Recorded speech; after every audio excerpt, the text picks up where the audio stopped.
잠깐 지난주까지 한 것을 아주 간결하게 요약하겠습니다. 한 3시간에 걸쳐서 창세기 했어요. 예전에는 5시간 했는데 이번에 3시간을 했습니다. 창세기를 보통 이렇게도 요약합니다. 창세기에 나와 있는 내용은 크게 4가지 큰 사건, 그리고 4명의 족장들. 창세기가 이렇게 정리될 수 있습니다. 이 4가지 큰 사건이 뭐죠? 이 4가지 큰 사건이란 온 인류에게 일어나서 지금 우리가 이 모습으로 있게 한 현재의 세상을 세팅시킨 4가지 사건이에요. 첫 번째, 존재하게 만든 창조. 근데 하나님이 보시기에 좋게 창조됐는데 지금 우리 모습이 좋지 않은 이유, 타락.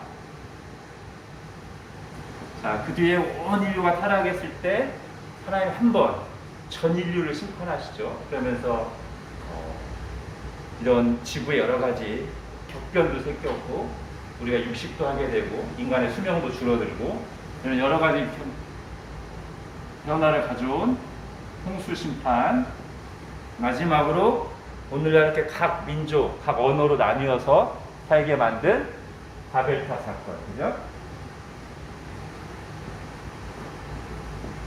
자, 이 기간이 사실 굉장히 긴 기간인데 나머지 성경 전체를 합친 것보다 긴 기간인데 창세기 1장부터 11장 사이에 아주 간결하게 요약하면서 그 중에서 꼭 우리가 알아야 될 4가지 사건만 이렇게 정리했습니다. 그러면서 여기에 어떤 중요한 분기점이 하나 생기죠. 그리고 이거는 창세기를 둘로 나눌 뿐만 아니라 어쩌면 성경 전체를 둘로 나눌 수도 있는 엄청난 사건. 무슨 사건이죠? 창세기 12장에 아브라함을 부르시죠. 그죠?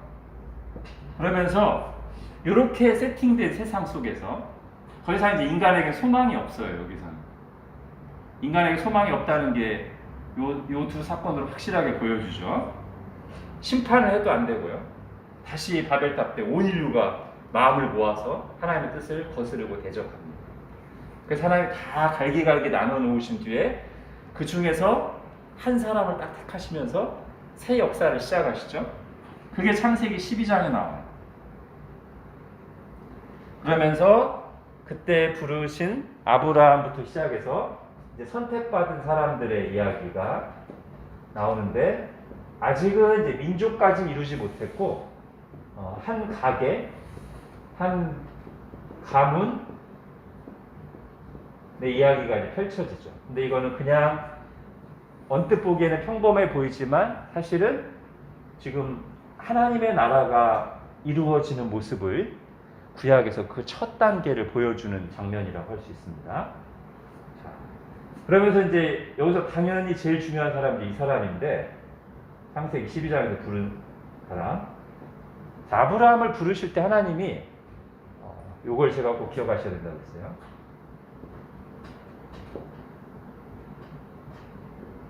아브라함을 부르시고서 하나님 나라 계획을 말씀하셨다. 제가 이거 막 크게 써놓고 기억하시라고 했죠. 그게 지난주에 제일 중요한 사건이라고. 아브라함을 부르시면서 앞으로 하나님께서 역사 끝까지 이루실 하나님 나라 계획을 분명하게 말씀하셨어요. 이 계획이 지금 우리에게까지 이어지고 있어요. 물론 이 계획의 정점에는 2000년 전에 오셨던 예수님 사건이 있지만 그걸 정점으로 해서 지금까지도 아브라함에게 말씀하셨던 그 하나님 나라 계획이 계속 지금 펼쳐지고 있는 중이에요. 자, 아브라함에게 말씀하신 내용이 몇 가지가 있어요. 큰 민족을 이루겠다. 그죠? 땅을 주겠다. 약속했다. 그리고 너를 통해서 모든 민족이 복을 받게 하겠다. 이제 구약에서 보면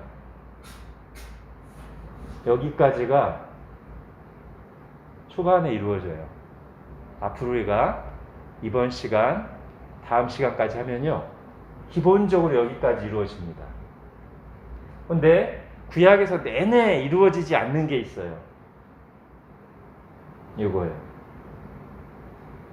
하나님은 처음 창세기 12장에 무려 창세기 12장에서 처음 하나님 나라 계획을 말씀하실 때 모든 민족이 복을 받는다는 말씀하셨어요. 이 모든 민족은 당연히 바벨탑 이후로 뿔뿔이 흩어진 모든 민족을 다 포함하는 거겠죠. 그죠? 모든 민족이 복을 받는다는 계획을 말씀하셨는데 하나님의 계획 속에는 어떻게 돼 있냐면 구약 시대에는 요거를 형성하면서 이스라엘 중심으로 구원 역사를 진행하시고 하나님의 계시를 그들에게 들려주시다가 이제 구약에 있는 모든 예언을 성취하실 예수님이 딱 오시고 나면 그때부터 요것이 본격적으로 성취되게끔 하나님이 계획을 짜셨어요. 그러니까 지금은 이게 막 이루어지고 있는 중이죠. 그죠? 그래서 우리한테까지 왔고요. 한민족인 우리한테까지 와서 복을 받았고 우리도 이제 선교사를 파송하는 나라가 돼서 꽤 많은 나라에 선교사를 파송했어요. 그리고 이거는 반드시 완성될 것입니다. 반드시 모든 민족에게, 그 모든 민족에게라는 게 정확히 어떤 의미인지는 우리가 몰라요. 몇 프로 복음화가 돼야 모든 민족인지 우리가 자세히 몰라요. 그렇지만 분명한 것은 모든 민족, 모든 종족, 모든 언어에 복음이 들어가고 그들 가운데 분명히 교회가 생겨나고 있는 자들이 많이 생겨날 것을 우리는 기대하고 하나님 그렇게 일하실 거라고 생각하면서 끝까지 사명을 감당하는 거예요. 자, 이게 이제 지난주까지 한 창세기 내용이었고 제가 창세기를 처음 시작할 때도 말씀드렸습니다만 여기에 사실 모든 내용이 다 들어가 있어요. 성경의 모든 내용이. 너무나 중요해요. 그렇기 때문에 이 한 권 가지고 구약을 13주 하는데 서론 빼고 창세기 한 권 가지고 3주나 한 이유는 여기에 지금 사실 성경 전체 흐름이 다 들어가 있기 때문에 너무나 중요해서 3주 한 거고요. 이제 오늘부터는 바로 요 사람들, 구약의 선택받은 백성들의 선택받은 백성인 구약의 하나님의 백성인 이스라엘을 통해서 하나님이 어떻게 아브라함에게 약속하신 이 하나님 나라를 구원의 역사를 이루어 가시는가를 좀 빠른 속도로 보도록 하겠습니다. 자, 오늘도 지도를 잠깐 그리고 시작할게요. 제가 아마 구약개관하면서 이 지도를 몇 번 드릴 텐데 여러분이 어느 정도 익숙해지시면 좋겠고 제가 다른 반에서 지금 한 번도 한 적 없는데 이 반에 지금 굉장히 똑똑한 학생이 한 명 있기 때문에 이창도 학생이 있기 때문에 제가 마지막 시간쯤 돼서 한번 지도를 그려보라고 할까 하는 계획도 가지고 있습니다. 지금도 그릴 수 있어? 오, 역시. 자, 일단 오늘은 이 지도가 메인은 아니기 때문에 간단하게 자, 빵이 하나 있고 이거를 돼지가 앞발을 쭉 내밀어서 근데 여기 있는 뱀 한 마리가 나도 먹을래 하고 혀를 내려고 하는데 사람이 그냥 순식간에 포크로 팍 찍는 바람에 여기에 덩어리가 2개 떨어졌다. 그죠? 여기에 지금 고대 근동적 구약의 역사가 펼쳐지는 고대 근동적인 지도라고 있어요. 여기가 지중해. 신약 시대가 되면 이제 여기가 중요해지죠. 구약은 여기가 좀 중요합니다. 여기가 이제 메소포타미아, 바벨론, 갈대아 이쪽이고요. 여기가 이제 홍해.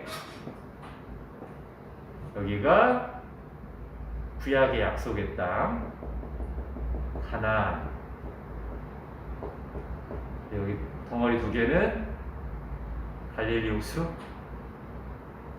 사해, 영해. 자, 오늘은요 이 중에서 지난 시간에 어디까지 했어요? 요셉, 아브라함부터 야곱까지 여기 살고 있다가 여기가 이제 이집트죠. 이게 나일강. 자, 아브라함이 여기서 부름 받아서 와서 쭉 하란을 지나서 약속의 땅 가나안까지 왔는데 여기서 이제 3대에 걸쳐 살고 있는데 하나님의 섭리에 의해서 요셉이 형들에게 팔려서 애국으로 먼저 들어가죠. 이집트로. 그리고 요셉 한 사람이 먼저 간 뒤에 그 요셉의 인도를 받아서 아브라함 가족, 그러니까 이스라엘 전체가 들어가요.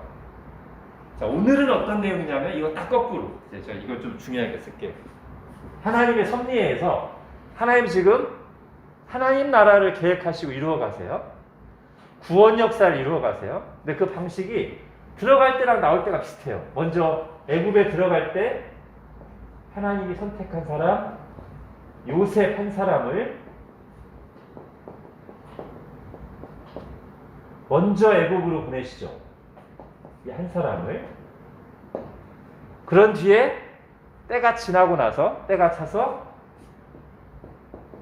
그 요셉의 인도함을 받아 이스라엘 전체가 애굽으로 들어가요. 그죠?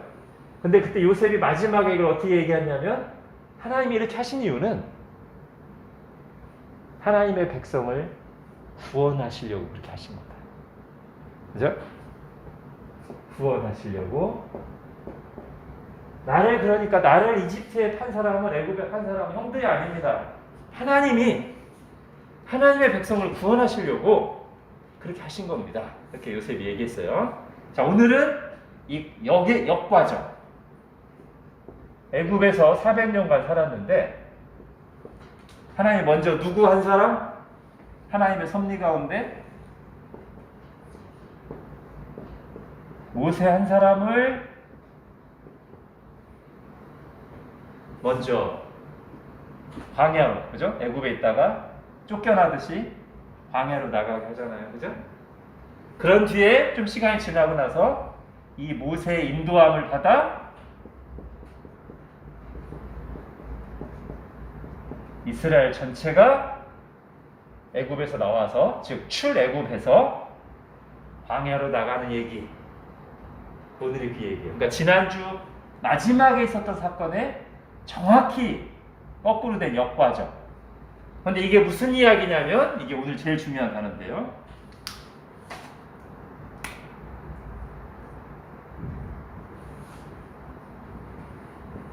이게 구원 이야기. 구원 이야기. 제가 지난주에는 아브라함을 부르셔서 하나님 나라 계획을 말씀하셨다 했는데 오늘의 핵심 키워드는 구원입니다. 구원. 우리가 받은 구원. 성경이 말하는 구원을 그림으로 눈에 보이는 사건으로 가장 잘 보여주는 게 오늘이에요. 출애굽부터 광야까지.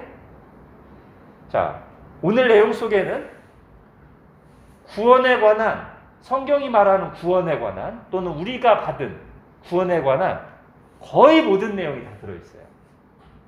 그래서 오늘 이 출애굽 사건, 출애굽부터 광야 사건을 얘기하면서, 즉 출애굽기부터 신명기까지를 얘기하되 구원에 초점을 맞춰서 얘기를 하도록 하겠습니다. 그러니까 우리 얘기예요. 구약의 이스라엘이 구원받은 얘기자 우리가 예수님을 통해 받은 구원 얘기가 바로 여기 나와요.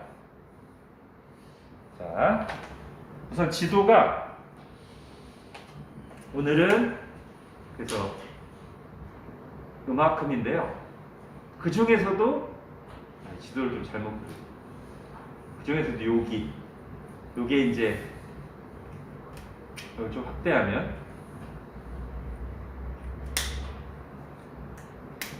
홍해바다를 딱 나오고 나면 이렇게 반도처럼 이렇게 돼 있어요. 여기를 확대하면 여기에요. 홍해를 딱 건너서 이집트에서 홍해를 딱 건너서 쭉 내려와서 정확하지는 않은데요. 요즘에 시내산의 위치에 대해서는 학자마다 의견 차이가 좀 있어요. 근데 보통은 예전까지는 시내산이 요쯤 있다고 했어요. 이 시나이 반도, 시내 반도 밑에 쪽에 여기서 몇 개월을 머물면서 율법을 받고 성막을 짓고 그리고 이제 쭉 가다가 여기가 이제 가나안이니까요. 가나안 가까이 와서 이제 정탐을 한번 하죠. 정탐을 하고 왔는데 40일간 정탐을 했는데 12명의 정탐꾼 중에 2명 갈렙하고 여호수아만 하나님이 이 땅을 우리에게 주실 것입니다. 젖과 꿀이 흐르는 땅이 맞습니다. 갑시다! 라고 믿음으로 반응했고 나머지 10명은 눈에 보이는 상황만 보고 아이고 우리는 저들의 볼 때 메뚜기 같았을 겁니다. 저들 다 거인이고 우리 상대도 안 됩니다. 아이고 왜 하나님이 우리를 애굽에서 불러내서 여기서 죽이게 만드시나 이렇게 불신의 말을 했다가 징계를 받아서 며칠이면 들어갈 수 있는 땅인데 여기서 요광야 이 시내반도 안에 있는 이광야 저광야 뭐 신광야 바란광야 뭐 돌기를 몇 년? 40년 40일 정탐한 거에서 하루를 1년으로 치셔서 하나님이 40년간 광야 생활하다가 마지막에 이제 40년을 다 마치고 가나안 땅을 바라보는 입구 모압 땅에서 모세가 이 출애굽의 모든 여정을 하나님의 관점으로 회고하면서 자 이제는 광야 생활이 끝나고 여러분은 약속의 땅 가나안 땅으로 들어갈 것인데 그동안 하나님께서 어떤 은혜를 베푸셨는지 기억하고 이제 광야 생활 끝나고 가나안에 들어가서 그 젖과 꿀이 흐르는 땅에서 평안하게 살게 될 때도 절대로 하나님을 잊어버리지 마십시오. 여러분이 배부르게 됐을 때 넉넉하고 편안하게 됐을 때 절대로 하나님을 잊지 마십시오. 내 마음을 다하고 목숨을 다하고 뜻을 다하여 내 하나님을 첫째로 사랑하십시오. 그런 내용을 담고 있는 책이 무슨 책? 오늘 한 책 중에 마지막 책 신명기. 그럼 대략적으로 출애굽 여기서 시작했다가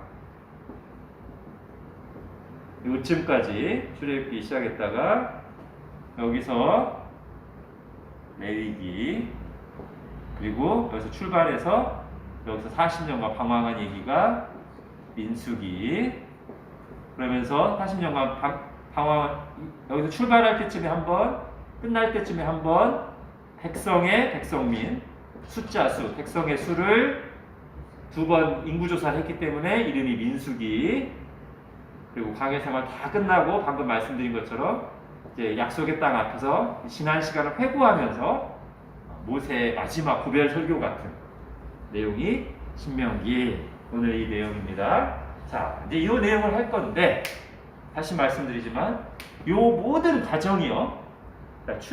애굽에서 나오는 것부터 시작해서 언약을 맺고 십계명을 받고 광야 생활하고 여기까지가 우리의 구원의 여정을 상징하는 그런 거라고 할 수 있어요. 여기는 우리가 어떻게 구원을 받는지를 보여주고요. 여기서 언약을 맺고 율법을 받는 것은 우리가 하나님 백성 된다는 게 뭔가를 보여주고 여기는 이제 구원받은 이후에 약속의 땅, 새하늘과 새 땅에 들어가기 전까지 우리에게는 은혜와 고난이 공존하는 신자의 삶이 있다는 걸 보여주는 그런 그림이라고 할 수 있습니다. 네, 하나씩 보겠습니다. 자, 당연히 요 구원 이야기니까 여기서 누가 나올까요? 우리의 구원자이신 예수 그리스도 얘기가 당연히 나오겠죠. 구원 얘기하는데 예수 얘기 안 나오면 말이 안 되죠. 그런데 구약에서는 예수님에 대한 얘기가 어떤 식으로 나와요? 지금까지 몇 번 말씀드렸으니까 이제 좀 아셔야 돼요. 구약에서는 이제 신약에서 예수님이 실제로 오셨고 실제로 구약에서는 오실 거라는 것을 예언하는 방식으로 또 하나는 모형 예표라는 방식으로 이것도 기억해 두시면 좋아요. 구약에서 예수 그리스도와 예수 그리스도를 통해서 우리에게 주시는 구원 하나님 나라 얘기를 구약도 똑같이 계속 얘기하시는데 어떤 식으로 얘기하시냐? 크게 2가지 방식으로 예언이라는 방식으로 또 하나는 예표라는 방식으로 예표는 다른 말로 하면 모형이라고 하셔도 돼요. 자, 그 얘기가 어디에도 당연히 나올 것이다. 우리의 구원을 이야기를 구약 전체에서 가장 잘 보여주고 있는 이 출애굽과 광야 사건에서 당연히 예수님에 대한 예표, 예언의 메시지가 분명하게 나타날 것이다. 자, 오늘 그것까지 보도록 하겠습니다. 자, 먼저 출애굽 사건부터 볼게요. 여기 자, 좀 지우고.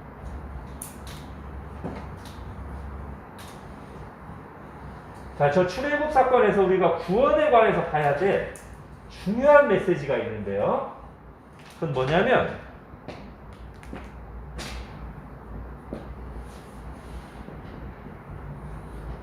어디로부터의 구원인가 하는 거예요.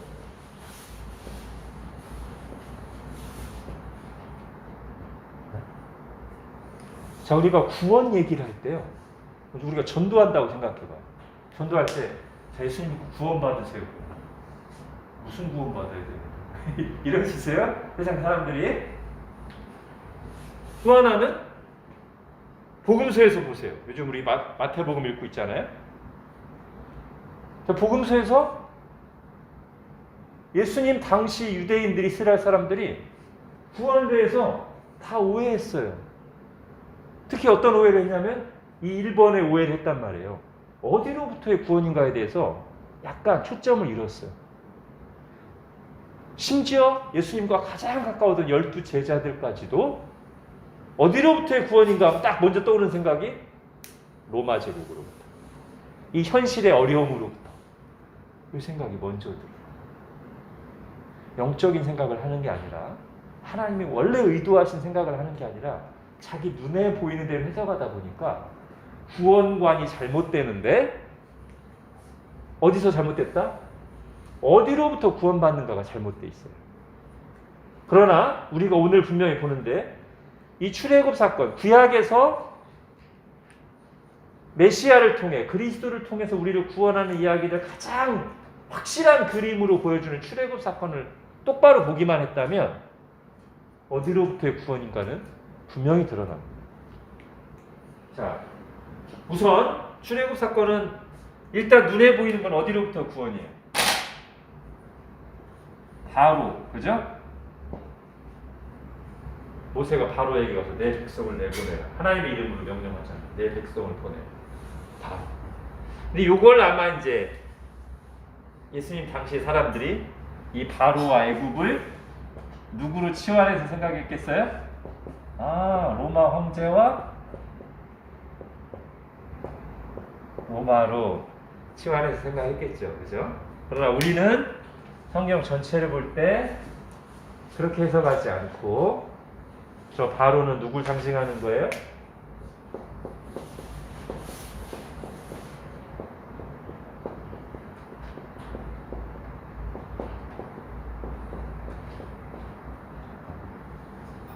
여기서 구원하시죠. 자, 이게 이제 어디에 잘 드러나냐면요,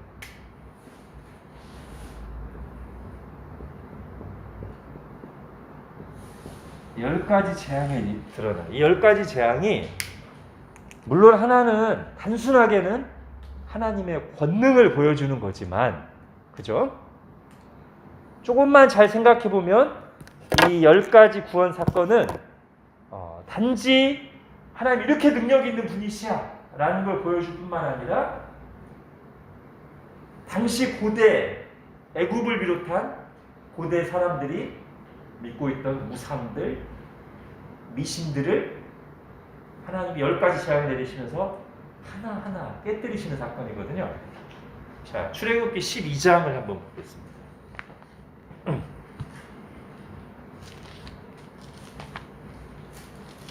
요런 걸 우리가 잘 봐야 돼요. 이거 의미를, 하나님이 왜 이 일을 하시는가 의미를 잘 보지 않으면 우리도 12 제자들처럼, 예수님 당시 이스라엘 사람들처럼 잘못된 적용을 할 수가 있어요.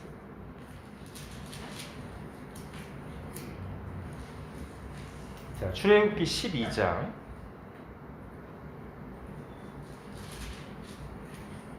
12절.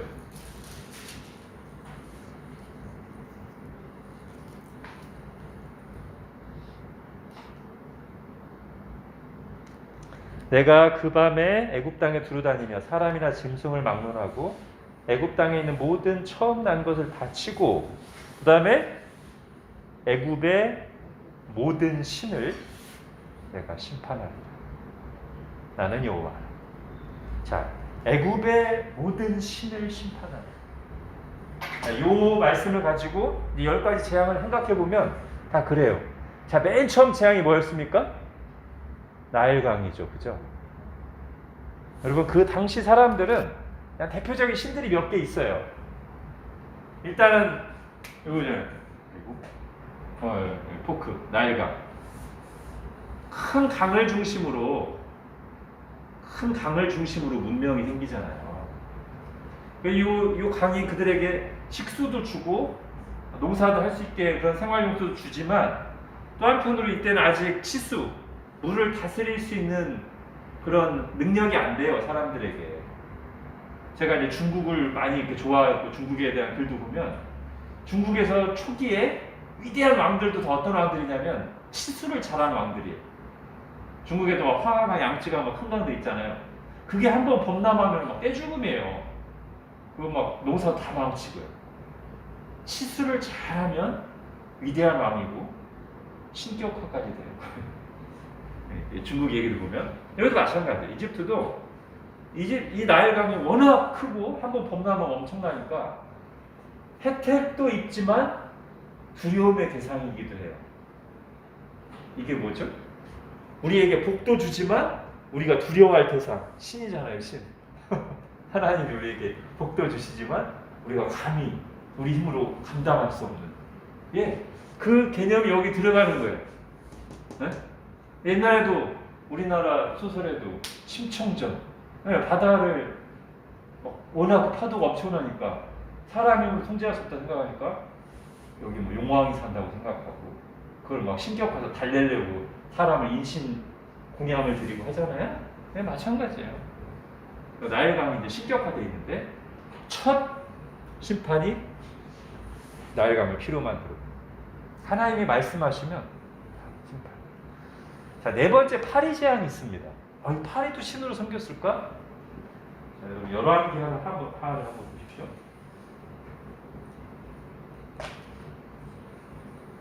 열왕기하 1장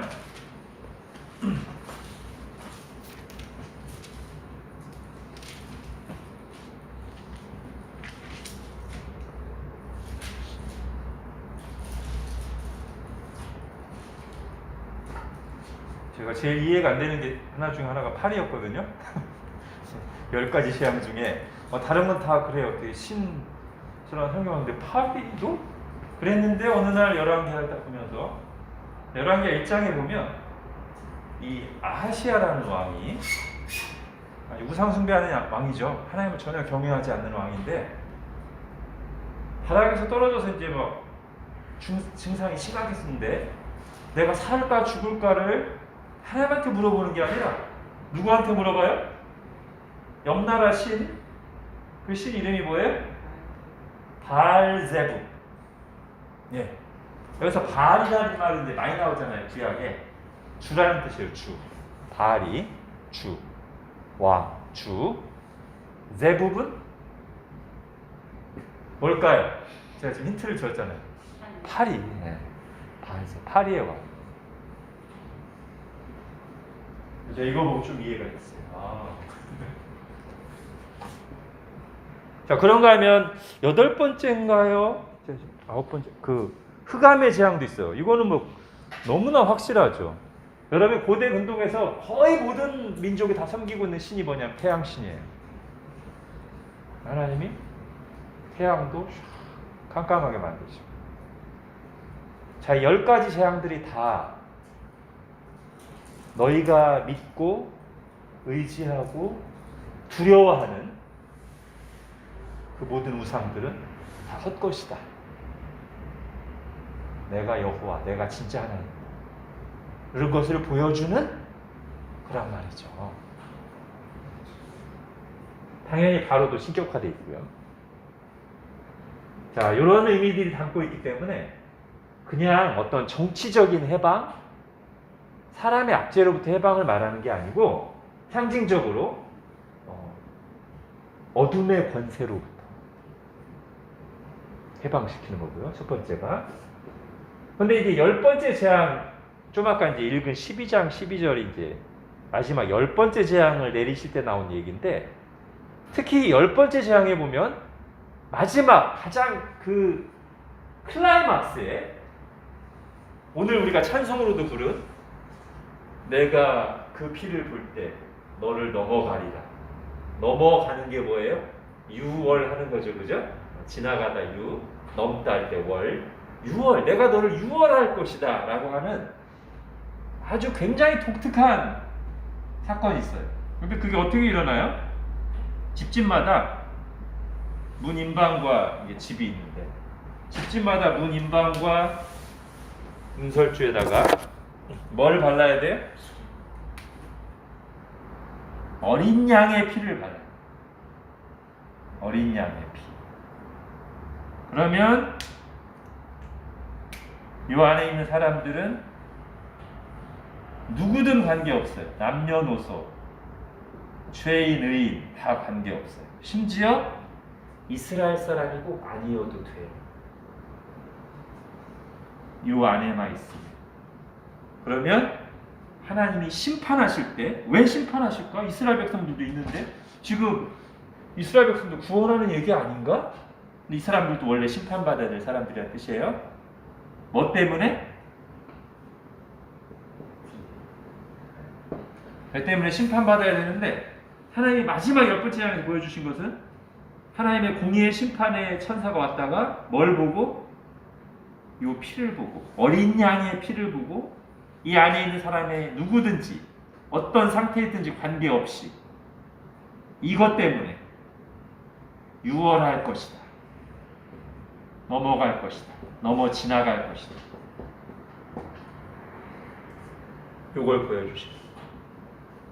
요게 없는 사람들은, 이 어린 양의 피가 없는 사람들은 누구든지 다 죽어. 이스라엘 사람도 죽어요. 어린 양의 피가 없어. 그러니까 이거는 혈통 문제가 아니에요. 이 사람의 행위 문제도 아니에요. 오직 여기 달렸어요. 뭐가? 구원이. 구원이 오직 여기 달렸어요. 우리가 어디 출신이고 어떻게 살았고 얼마나 남보다 더 의롭고 착한 일을 많이 했고, 아니에요. 거기 달린 게 아니에요. 오직 여기 달렸어요. 구원이. 죄에서 구원하시는데 어린 양의 피를 통해서 구원하신다.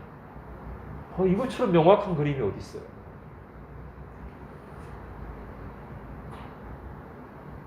하나님이 궁극적으로 우리를 구원하시는 것은 이거예요. 어둠의 권세에서부터, 더 궁극적으로는 죄로부터 구원하시는. 자, 이게 출애굽 사건에 너무나 잘 나타나 있어요. 자, 그러면서 여러분, 이 구원의 목적 중에 하나가 또는 구원의 과정에 드러나는 심판의 목적 중에 하나는 하나님의 영광을 드러내는. 우리 이제 주일날 웨스트민스터 소요리 문답 하잖아요. 1문답이 뭐예요? 인간의 제일 되는 목적은 무엇입니까? 인간의 제일 되는 목적은 하나님을 영화롭게 하고 영원히 즐거워하는 것이다. 예, 우리 창세기 맨 처음 할 때 하나님 우리를 딱 지으시고서 기뻐하셨어요. 그게 우리의 존재 목적이에요. 구원은 그거에 따라오는 거예요. 하나님의 영광을 드러내도록, 하나님의 기쁨이 되도록 지음받은 인간이 하나님을 대적하고 하나님의 원수가 돼서 죽게 돼 있는데, 다시 하나님께 영광이 되는, 하나님의 기쁨이 되는 존재로 회복시키는 게 구원이죠. 그러니까 구원의 궁극적인 목적은 하나님께 영광을 돌리는 거예요.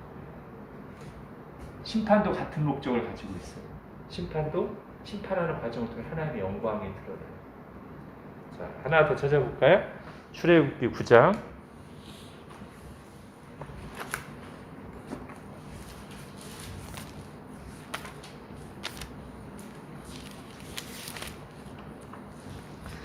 출애굽기 9장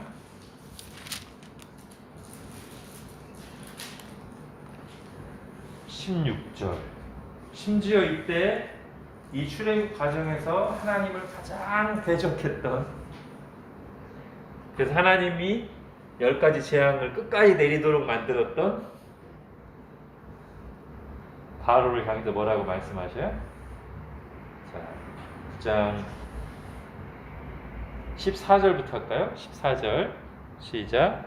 내가 이번에는 모든 재앙을 너와 네 신하와 네 백성에게 내려 온 천하에 나와 같은 자가 없음을 내가 알게 하리라. 16절 시작. 내가 너를 세웠음은 나의 능력을 내게 보이고 내 이름이 온 천하에 전파되게 하려 하였습니다. 결국 이 바로도 하나님의 영광을 드러내는 도구가 됩니다. 대신 바로는 하나님의 심판을 받음으로써 그걸 드러내고, 이스라엘 백성들은 구원을 받음으로써 드러냈죠. 자, 구원의 첫 번째를 했습니다. 어디로부터의 구원인가? 자, 두 번째, 지금 이게 뒷부분에서 약간 했는데요. 어떻게 구원받는가?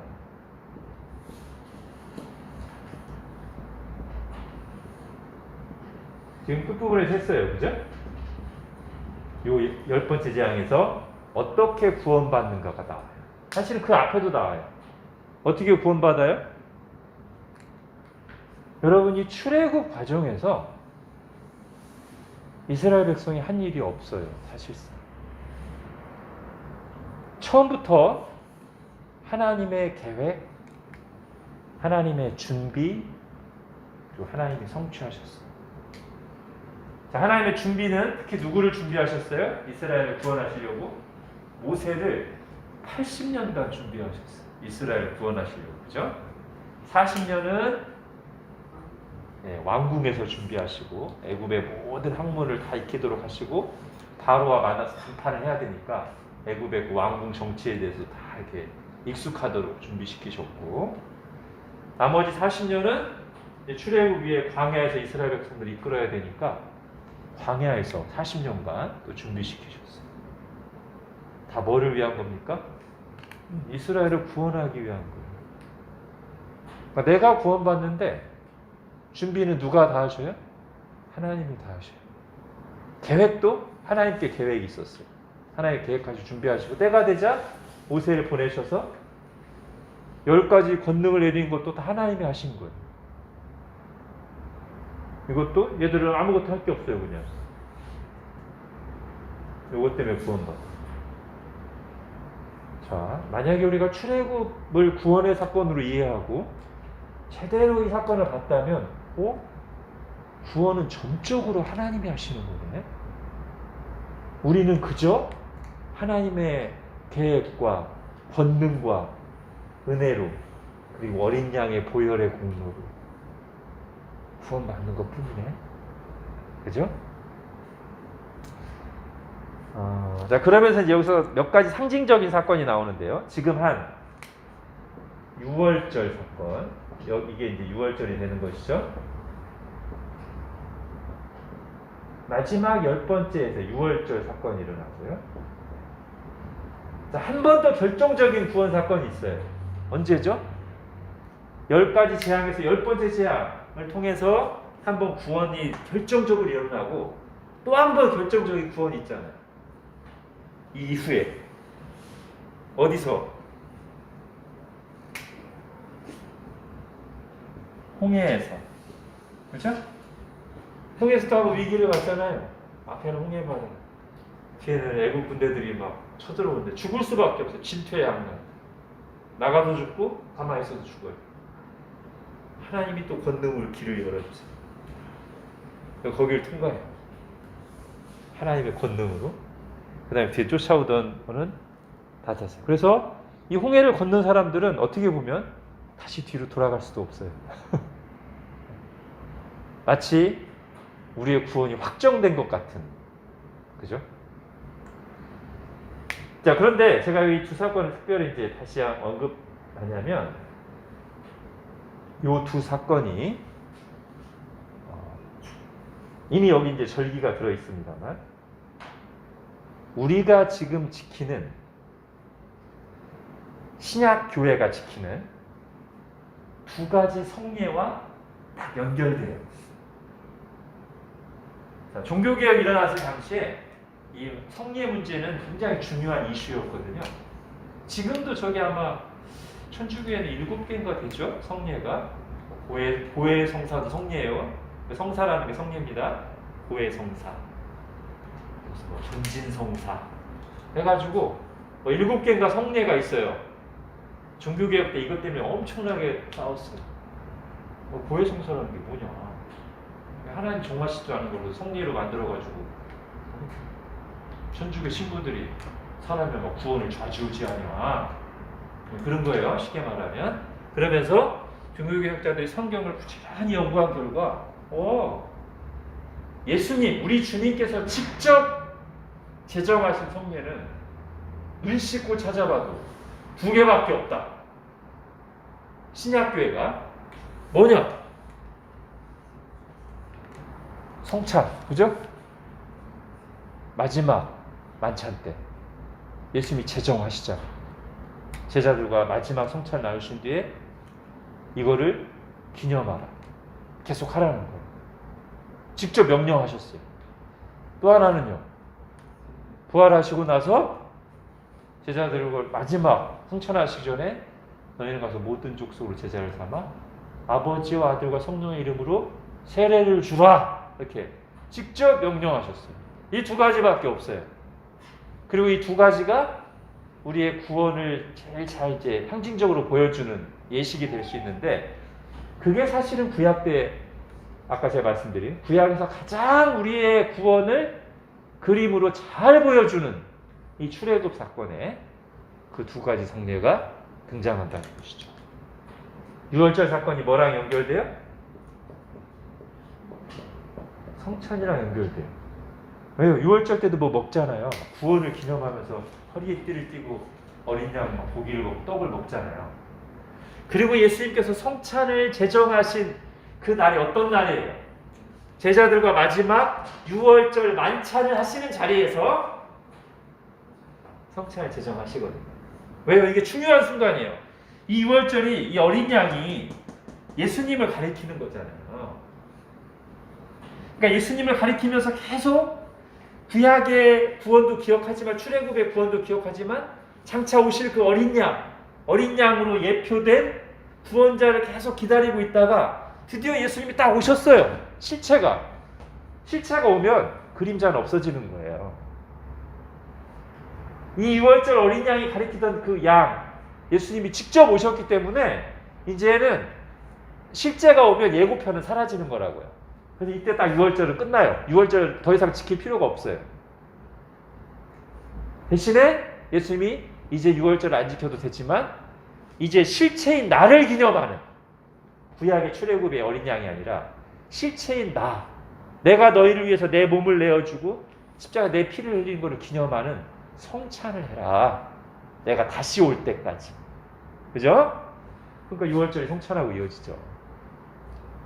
홍해바다는요? 자, 물 가운데를 지나잖아요. 그죠? 물 가운데를 지나요. 원래는 바다를 지나려면 죽어야 돼요. 그죠? 근데 그냥 지나면 죽으니까 사실상 죽었다가 살아나는 것을 보여주는 것처럼 홍해바다를 딱 지나가요. 한 번과 죽음을 통과하는 거예요. 바다죠. 그러면서 또 물을 지나니까 씻는다는 의미도 있겠고요. 그죠? 이 홍해를 지난 사건이 그런 의미가 있어요. 그리고 실제로 바울이 그렇게 얘기하죠. 우리 고린도전서 10장 찾아보겠습니다.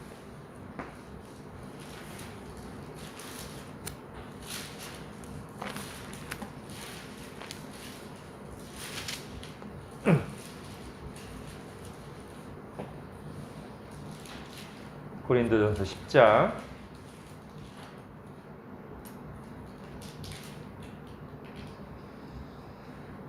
자, 1절부터 형제들아 나는 너희가 알지 못하기를 원하지 아니하노니 우리 조상들이 다 구름 아래 있고 바다 가운데로 지나며 홍해바다를 얘기하는 거죠. 모세에게 속하여 다 구름과 바다에서 세례를 받고, 우리 바울 사도께서 이거를 이 구약의 이것이 바로 그런 상징적인 의미를 가지고 있다라고 신약교에다가 해석을 또 해주셨어요.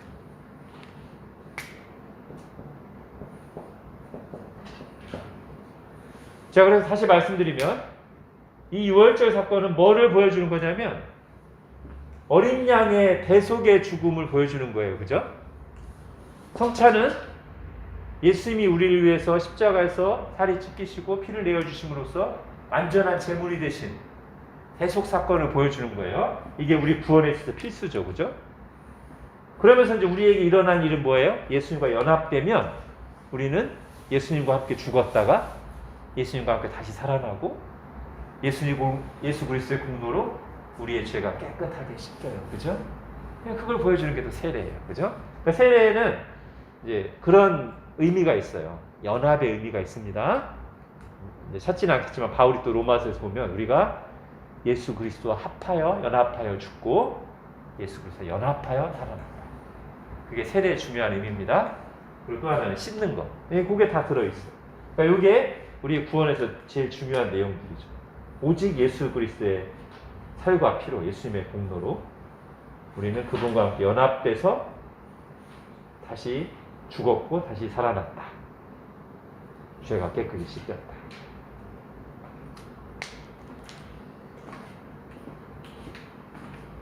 자, 구원에서 또 하나 중요한 게 있습니다.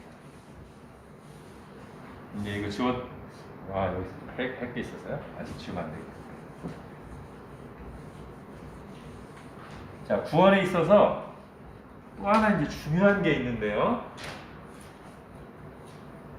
요것과 이제 짝을 이룬다고 할 수 있어요.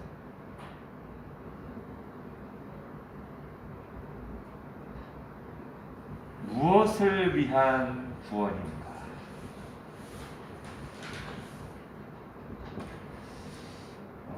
이게 이제 우리가 많은 사람들이 구원에 대해 생각할 때 자칫 놓칠 수 있는 거고요. 이걸 놓치면 굉장히 신앙에서 좀 헤매는 경우들이 있어요. 그리고 엉뚱한 생각에 빠지는 경우들이 있어요. 이걸 놓쳐버리면.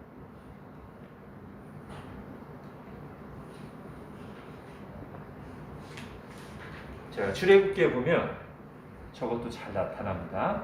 자, 무엇을 위한 구원일까? 아직 그림 안 지은 이거 여기 있는데요. 자, 애굽에서 딱 나왔어요. 그게 이제 일반 사람이 생각하는 구원이에요. 보통 사람들 구원하면 어디로부터의 구원만 생각해. 이게 약간 자유하고 비슷한데요. 성경이 말하는 구원은 자유하고 굉장히 비슷하거든요. 어디로부터의 자유인가? 또 다른 말로 하면 무엇을 위한 자유인가? 그동안 바로에게서 압제돼 있어요. 거기서 풀려난 게 구원 맞아요. 그러면 끝? 바로에게서만 풀려나면 끝? No. 구원은 이렇게 말할 수 있습니다. 성경이 말하는 구원은 주인이 바뀌는 것. 다른 말로 하면 참 주인에게로 돌아오는 것. 자, 제가 창세기 하면서 여러 번 그렸던 하나님 나라 도표 있죠? 하나님, 인간, 만물. 이게 하나님 나라라고 했죠, 그죠? 어떤 경우에? 이게 제대로 살아있을 때. 근데 죄가 들어올 때 일어난 일이 뭐예요? 죄가 이걸 다 깨트려버리는 바람에 하나님과 관계를 끊어버렸어요. 하나님의 통치를 받아야 하나님 나라인데, 그래야 하나님 다스리시는 나라잖아요. 근데 이걸 제거해버리니까 하나님 나라가 아니에요. 그래서 온갖 혼돈과 고통과 부작용이 찾아와. 근데 보통 사람들 여기서 끝나는 게 아니고 하나님 없이 뭔가 허전해요. 내가 의지할 대상이 없고 허전하고 의미가 없으니까 다른 걸 여기 대신 하나님 대신 갖다 놔요. 로마서에 의하면 온갖 동물들과 새들과 버러지 우상과 그런 거를 여기다 갖다 놔요. 우리 출애굽기에 의하면 나일강과 태양과 파리와 메뚜기와 이런 걸 자꾸 갖다 놓고 그걸 두려워하기도 하고 의지하기도 하고 섬겨 헛되이. 그러면 그 헛되이 섬기던 만물을 없앴어. 그 미신을 다 버렸어. 그럼 끝? 아니라는 거죠. 진짜 구원은 어디까지 회복돼야 돼요? 이게 회복돼야 진짜 구원이다. 하나의 관계가 회복돼요. 참 주인이신 하나님께 돌아와야. 그래야 구원. 그래야 하나님 나라예요. 그러면 하나님이 애굽에서만 딱 구원하시고 야 끝났어. 아이 구원 다 했다. 그러지 않으셨어요? 시작에 불과해. 시작. 자, 너희들이 지금 헛된 주인에게서 나왔으니까 이제는 진짜 주인과 언약을 맺자. 자, 시내산으로 다 모여. 여기서 2개월간 머물면서 언약을 맺어요. 이제 너희는 내 백성이야. 너희는 내 백성이야. 너희는 하나님 백성이야. 내 거야. 그럼 하나님 백성으로서 어떻게 살아야 될지 율법도 주셔요. 너희가 그동안 잘못된 기준으로 살았지. 잘못된 기준 때문에 너희 힘들었지. 너희 가운데 여러 가지 고통과 부작용이 생겼지. 이제 그렇게 살면 안 돼. 너희 이제 내 백성이야. 내가 구원했거든. 내 거거든. 이제 진짜 하나님 나라 백성답게 살아보자. 내가 새로운 기준을 제시할게. 이게 진짜 너희가 사는 길이야. 율법을 주셨어. 무엇을 위한 구원?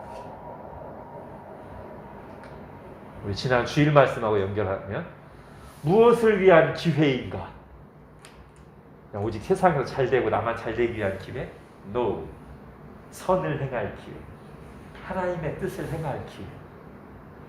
하나님의 뜻을 행할 자유. 헛된 미신과 두려움과 유혹에서 다 자유로워져서 이제 정말 내가 사람답게, 정말 하나님 창조한 모습답게, 정말 위롭게, 정말 의미 있게 살 자유. 그렇죠? 자, 제가 성경에서 말하는 저 구원 개념, 자유 개념을 가장 잘 보여준다고 생각하는 구절 중에 하나가 누가복음에 있어요. 누가복음 1장.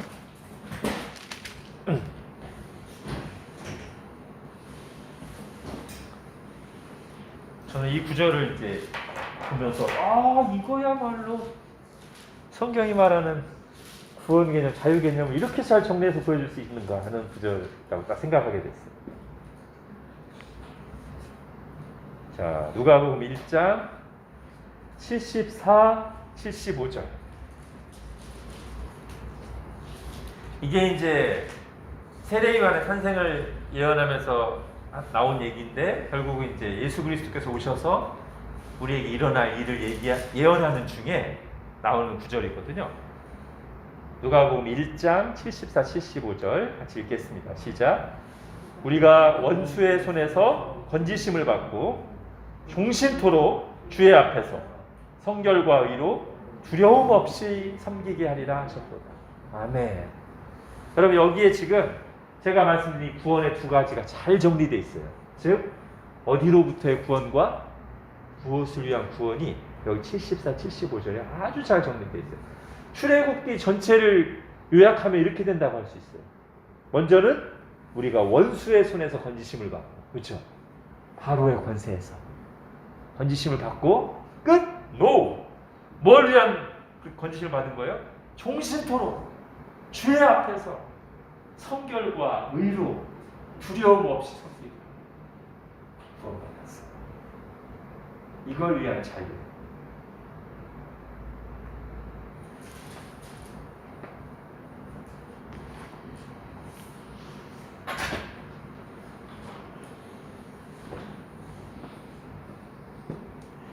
자, 그런데 여기 이제 하나가 더 있습니다. 이걸 잘 여러분 정리하시면 좋겠어요. 이 시내산에서 2개월만 머물면서 먼저 언약을 맺어. 피를 뿌리고 너희는 내 백성이다. 나는 너희의 하나님이다. 너희는 제사장 나라의 거룩한 백성이다. 언약을 맺고요. 하나의 백성이 된 거죠. 두 번째는 아까도 말씀드렸죠. 율법. 이제 하나님의 백성답게 살아야 되니까 율법을 주시는 거예요.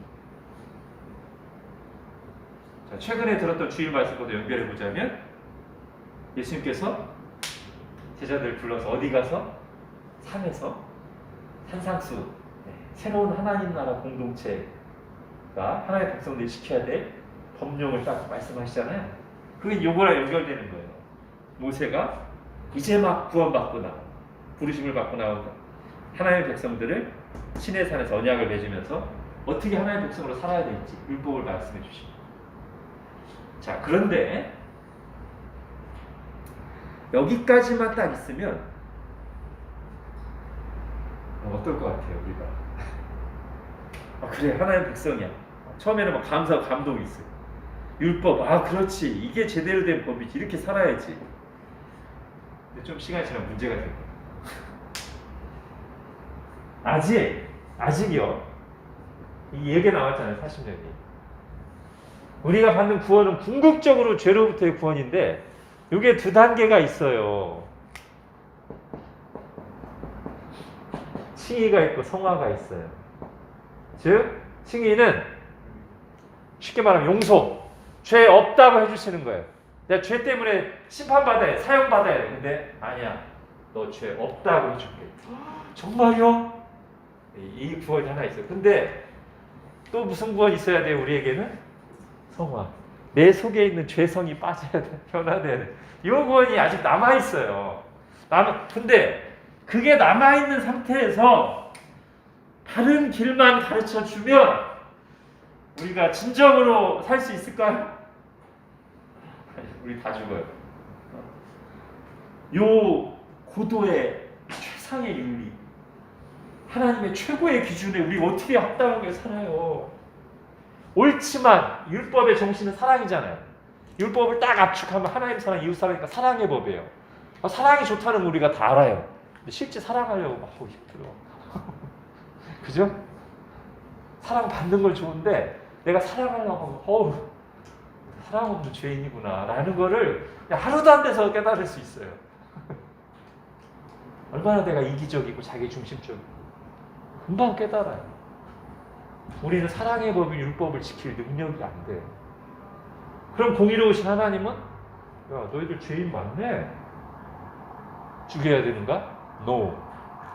자, 그래서 신에서는 율법이 주어짐과 함께 또 하나 등장하는 중요한, 자, 우리가 출애굽기를 보통 이렇게 막 성경 개관하기 전에는 유심히 잘 안 봐요. 이런 내용 다 생각도 안 나. 근데 지금 이럴 때 잘 정리하셔야 돼요. 우리는 보통 출애굽기 하면 이게 굉장히 중요한 내용인데 이 앞에까지 막 10가지 재앙 내리고 막 홍해 건너고 막 거기까지는 스펙타클하게 와 이렇게 있고 그 다음 내용은 잠깐만 뭐 율법 얘기하고 막 성막식, 그죠? 근데 그게 지금 여기서 중요한 거예요. 뭐를 한다? 성막을 짓는다. 성막 왜 필요해? 언약을 맺고 율법을 주셨는데 율법을 지킬 능력이 안 돼. 죄 문제를 해결할 길이 없어요. 여기 그걸 해결하는 장소예요. 성막에서 뭐 합니까? 성막에서 하나님을 만나기 위해서 제물을 잡잖아요. 계속. 그 내용을 자세히 다룬 게 이제 출애굽기 후반부하고 레위기잖아요. 그죠? 성막이 필요해. 왜? 우리의 죄 때문에 이게 필요해요. 자, 성막의 최종적인 성막의 구조가 어떻게 되어 있어요? 아주 간단하게 성막의 구조가 크게 뜰, 여기서 이제 제단 짐승 잡고, 여기 이제 성소인데 성소 안에서도 지성소가 있어요. 여기가 바로 하나님 임재하시는 곳. 여기 언약궤가 있고 그 위에 시은소가 있죠, 그죠? 여기가 이제 하나님 임재하시는 곳이 만나는 곳인데 죄인이 여기까지 나가려면 먼저 얘를 여기서 제물을 잡아야 돼요. 그리고서 들어갔지만 여전히 여기 두꺼운 휘장이 가려져 있어요. 아무도 여기 휘장을 지나서 감히 하나님이 임재하시는 여기 나아갈 수가 없어요. 대제사장만 한 번, 1년에 한 번 대표해서 여기서 막 최대한 정결하게 제사를 드리고 들어갈 수 있어요. 근데 예수님이 십자가를 딱 지셨을 때 무슨 일이 일어나요? 이 휘장이 위에서부터 촥 죄인들이 하나님께 나아갈 길이 활짝 그리고 영원히 열렸어요. 그래서 히브리서에서 뭐라고 그래요? 그러므로 예수 그리스도의 피를 힘입어 은혜의 보좌 앞에 담대히 나아갈 것입니다. 우리가 죄인임에도 불구하고 아직 성화가 덜 됐어도 누구의 의를 힘입어서 예수 그리스도의 의를 힘입어서 우리가 지금 그렇게 신앙생활하는 사람들 아닙니까? 그죠? 하나님을 아버지라 부르면 담대하게 기도할 수 있는 거, 은혜를 받고 누리는 거, 다 이게 열렸기 때문이에요.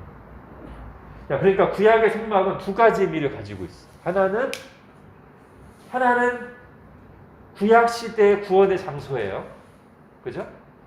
율법을 지키지 못했을 때, 해결이 안 됐을 때, 이 성막에서 예수님을 예표하는 예수님의 모형인 동물 제물을 잡아서 매번 제사를 드렸어요. 근데 그거는 진정한 제물이 아니에요. 예수님이 오기 전까지 모형일 뿐이지. 그러니까 계속하고, 그래서 그동안은 성막에 닫혀 있었어요. 아직 진짜로 해결된 게 아니니까. 그러나 구약에서 예언하고 예표하던 실체이신 완전한 제물이신 중보자이신 예수님이 오셔서 십자가를 지셨을 때 드디어 해결됩니다. 그래서 이제 핵심은 무엇을 위한 구원인가? 구원받고 밖에서 놀고 있으면 안 돼. 구원받았으면 여기 딱 나가서 하나님과 함께 교제하고 에녹처럼 하나님과 동행하며 하나님을 누리며 또 하나님의 뜻을 행하며, 아까 누가복음 표현에 의하면 성결과 의로 두려움 없이 하나님을 섬기며 살도록 구원을 받았어요. 그걸 위한 자유예요. 자, 그런 의미에서 또 한 구절만 읽어볼까요? 이사야 43장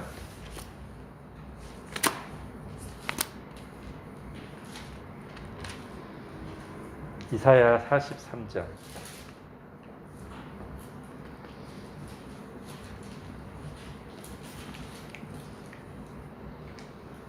21절. 자, 이사야 43장 1절은 우리가 너무나 잘 아는 너는 내 것이라. 내가 너를 구원하였고 내가 너를 지명하여 불렀다. 너는 내 것이라. 자, 구원은 주인이 바뀌는 것이다. 너는 내 것이다. 그러면서 이사야 43장에는 또 하나 21절 같이 읽겠습니다. 시작. 이 백성은 내가 나를 위하여 지었나니 나를 찬송하게 하려 함이니라. 아멘. 자, 구원받은 자는 또 어떤 사람이냐면 이런 여러 가지 미신에 얽매여서 하나님을 모른 채 어둠 가운데 살고 있다가 해방돼서 이제 하나님을 알고 하나님을 찬송하는 자. 호흡이 있는 자마다 여호와를 찬송하죠.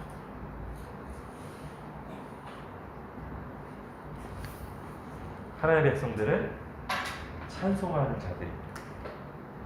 하나님을 알기 때문에, 구원받았기 때문에, 이제 존재의 목적을 회복했기 때문에 입으로도 찬송하고 자기의 삶을 통해서 하나님께 찬양과 영광을 돌리는 사람들이 진짜 그걸 위해서 우리를 구원하셨다. 때로는 우리 자신의 모습을 보면 근데 저는 전혀 하나님께 영광 돌릴 만한 상태가 아닌데 할 수 있지만, 그럼에도 불구하고 홍해를 건넌 우리들은 다시 뒤로 돌아갈 수는 없어요. 하나님 그렇게 부르셨어요. 우리가 연약할지라도 아니야, 그래도 너 내 거야. 그래도 너 내 거야. 내가 반드시 너를 통해 내가 영광을 받을 거야. 그죠?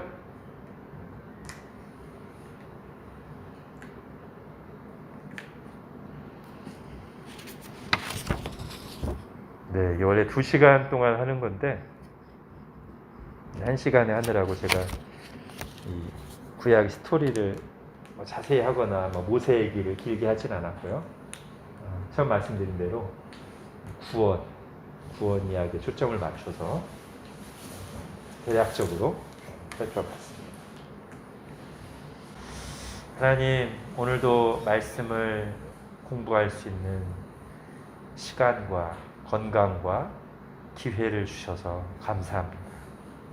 오늘 특별히 출애굽기 사건을 중심으로 해서 구원을 주제로 한 성경의 내용을 1시간 동안 집중해서 살펴봤습니다.